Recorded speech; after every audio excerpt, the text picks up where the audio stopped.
মই জুলাইৰ 31 তাৰিখে ইয়াত এডমিশ্যন লৈছিলোঁ জীৱিকা নাৰ্ছিং ইনষ্টিটিউটত। আজি আমি হোষ্টেলৰ পৰা পলাই আহিবলৈ বাধ্য হৈছোঁ। আমাক মানসিকভাৱে অত্যাচাৰ কৰা হৈছে। আমাক খোৱা খাদ্যৰ পৰা আদি কৰি আমাৰ পানী, আমাৰ পঢ়া, আনকি চব এভৰিথিং আমাক মেণ্টেলি টৰ্চাৰ কৰি এভৰিথিং কথাত মানে টৰ্চাৰ কৰে, আমাক ভালকৈ খানা নিদিয়ে। পানী আজি এবছৰ দিনে আজিলৈকে ঠিক কৰা নাই। একুৱাগাৰ্ডৰ পানী অতদিনে লেতেৰা, তেনেকেই আমি কৰি আছোঁ। আমাৰ আকৌ ইমান কষ্ট কৰি পঢ়াইছে, ইমান কৰি পঢ়াইছে, আমি আজি ষ্টেপ ল'বলৈ বাধ্য হ'লোঁ। প্ৰতিটো কথাতে ঘৰৰ মানুহৰ বিষয়ে ক'ব। ঘৰৰ মানুহে যদি কথা পাতিবলৈ আহে, ঘৰৰ মানুহে মিটিং দিবলৈ আহে, তেতিয়াও আমাক কথা শুনায়, তেতিয়াও কৰে। এতিয়া আমি শাৰীৰিক কষ্টটোৰ বিষয়ে ক'ব পাৰিম, আমি আমুকত দুপাইছোঁ, মানসিকভাৱে টৰ্চাৰ কৰিলে আমি ক'ম কেনেকৈ? আমি কেনেকৈ ব্যক্ত কৰিম?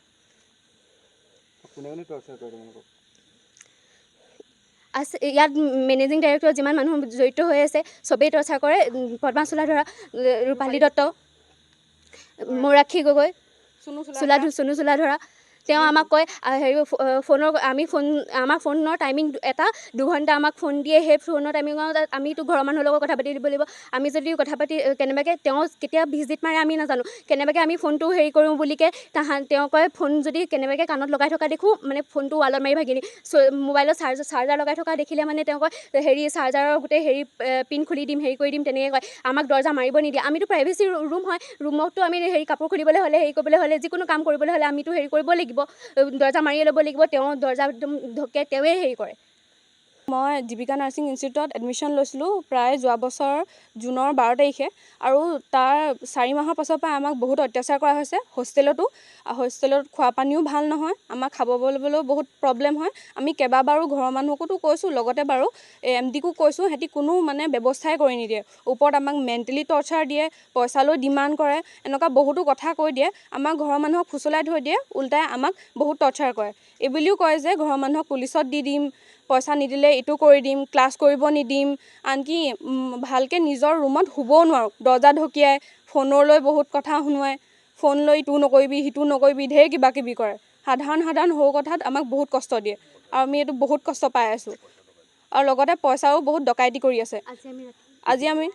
আজি আমি ওলাই আহিবলগীয়া এনেকুৱা পৰিস্থিতি হৈ গৈছে, অকল সিহঁতৰ টৰ্চাৰৰ কাৰণে। এতিয়া তোমালোকে কি বিচাৰা?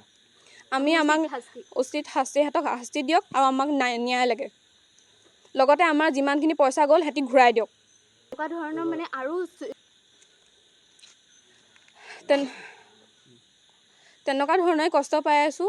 আমাৰ ঘৰৰ মানুহে বহুত কষ্ট কৰি পিনে পইচা কৰি আছে, কাৰো গছত লাগি থকা নাই। আমাৰ পইচা ঘূৰাই দিয়ক, লগতে সিহঁতক উচিত শাস্তি দিয়া হওক, আমাক ন্যায় লাগে।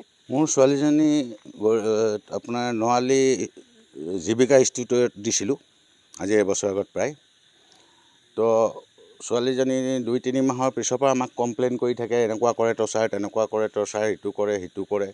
তেতিয়া মানে কি আমি আহোঁ, ইয়াত আহি পেলানি সুধিবলৈ বিচাৰোঁ, সুধিবলৈ কওঁতে বোলে নহয় সিহঁতি এনেকুৱা বাকী কিছুমান ছোৱালীৰ দেখুৱাই পেলানি আমাক কৰি মেলি পঠিয়াই দিয়ে। তেতিয়া আমি কওঁ যে বাইদেউ আপোনালোকে এটা কাম কৰক, আমাক ষ্টুডেণ্টৰ লগত লৈ মিটিং এখন দিয়ক, আমি ষ্টুডেণ্টক সুধোঁ কি কষ্ট পাইছে, কি নাই পোৱা।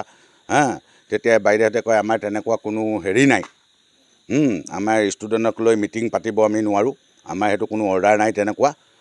গতিকে আমি এনেকৈ কৰি মেলি পঠিয়াই দিয়ে। তাৰপিছত আমি আমাৰ ছোৱালীক কওঁ যে তহঁতি আহিলি, আমি ইমান কষ্ট কৰি তহঁতক পইচা পাতি দিলোঁ, তহঁতি কষ্ট মষ্ট কৰি আৰু যেনেকৈ চল, আৰু খোৱা বোৱাটো তহঁতি কষ্ট পাইছ, খোৱা বোৱাটো তহঁতি আচাৰ চাচাৰ কিবা চানা টানা লৈ তেনেকৈয়ে সিহঁতি যি দিয়ে তাক লৈ সেইবোৰ লৈ খাই ল'বি, মই কিনি দিওঁ সেইবোৰ।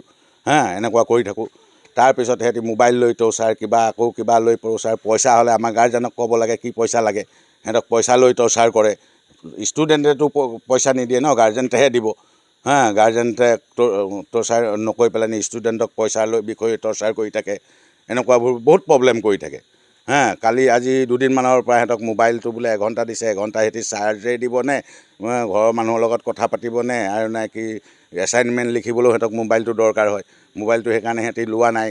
আৰু মোবাইলটো মানে এতিয়া এইকেইদিন বন্ধ, একো ঘৰৰ লগত কথা সংযোগো নহয়। এতিয়া আজি সিহঁতি মানে কি কৰিলে, প্ৰায় কেইটা বজাত ওলাই আহিলে?